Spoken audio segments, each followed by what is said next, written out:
Hey everyone, this is Corbin, and I want to address a couple interesting things. Since my interview with Matt Cox, I've been pretty nervous, and everything leading up to the interview was pretty nerve-wracking as well. There was a big part of me wondering if I was going to be hated, or if it would have some sort of catastrophic effect on my life. And I realized something. I've been realizing this, I think, pretty much since I finished the interview, but it's been hitting me more and more. And now that it's officially released, there's sort of a new wave of peace coming over me. So things are a little early on in this. At the time of recording this, the video has about 5,000 views on Matt Cox's channel. And I've seen a fair amount of what feels like positive reception to me. Obviously not everything's positive, but you can't win everybody over, and I'm okay with that. The big thing is I'm not afraid of YouTube anymore.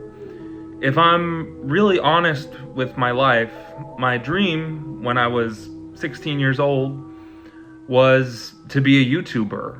And I have not even remotely really tried that since then. I've done pretty much everything I can to fight trying that in every way. And there's so many reasons.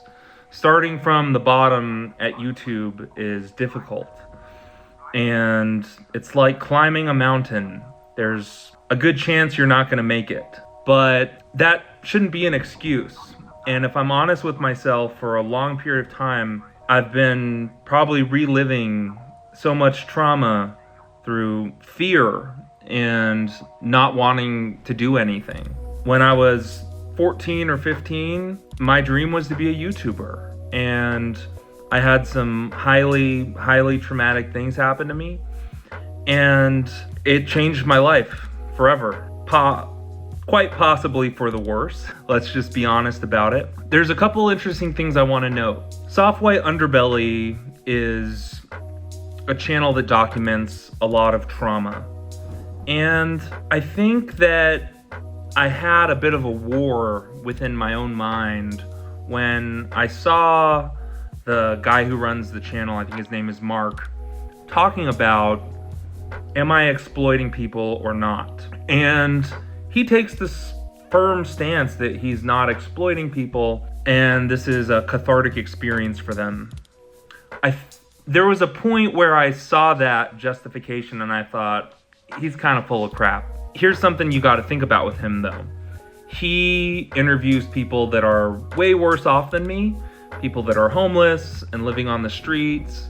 That is not where I am at, and thank God that's never where I was really at. But I remember hearing him say that it was a cathartic experience for him to release those videos and thinking, there's something a little predatory about him that he's not saying. Well, I'm not sure that I fully take that stance anymore. Since doing the Matt Cox interview, I feel a huge weight off my chest in a way that I can't fully describe.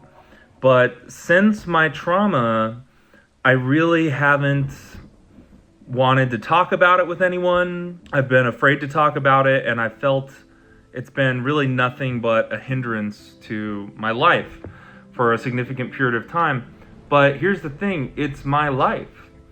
And we don't get to choose all of our experiences in our life, and we have to own our experiences. So I'm proud to have shared those experiences with different people.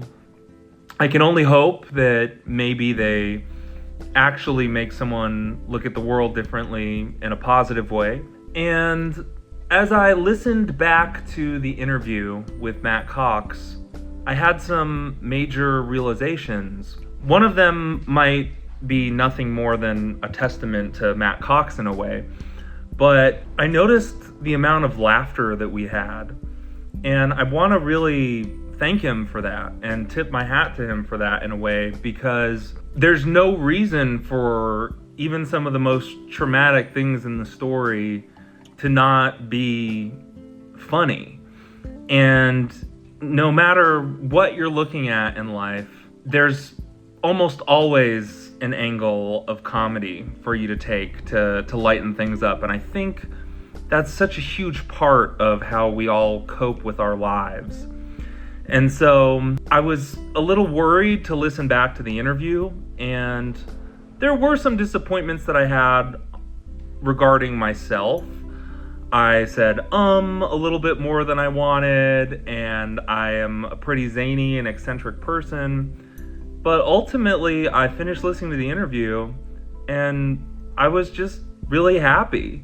I was happy to have shared it. I was happy to realize that I'm back to posting on YouTube, even if not many people view me. That's okay. That's where I'm at right now. I've been on CNN before. I had a channel that was starting to get a little traction, and God only knows if the traction would have stayed or not. But hey, this is where I'm at right now, and that's okay.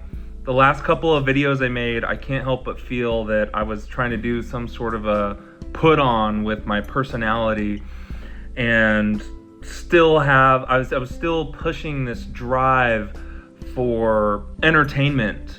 And posting to YouTube can also just be therapeutic. You don't need to engage every tiny little second, especially if there's a decent chance you're not getting too much viewership. So what's next for this channel? The jury is still out on that. I'd like to post more. I'm not sure if it's going to be weekly or daily. I'd like to possibly do some more ambitious projects, maybe vlogging outside a little bit to give people a sense of escape whenever they're working from home, and also writing things out a little bit more is probably a good next step. I've been, as I've been saying, extemporizing more than I care to admit. But the reality is, I have some difficult things I've been through, and I'm okay. I'm not the best I could be doing, and if I'm really honest with myself, I've been a pretty deeply unhappy person for several years now, maybe longer. I'm still paying the bills, and I generally find a sense of peace here and there. But I have a crazy story that can show you, that can show to the world that it doesn't matter what you've been through. It matters what you do next. And right now, next for me looks like continuing to watch my diet a little bit. I've gained a little bit more weight than I care to admit.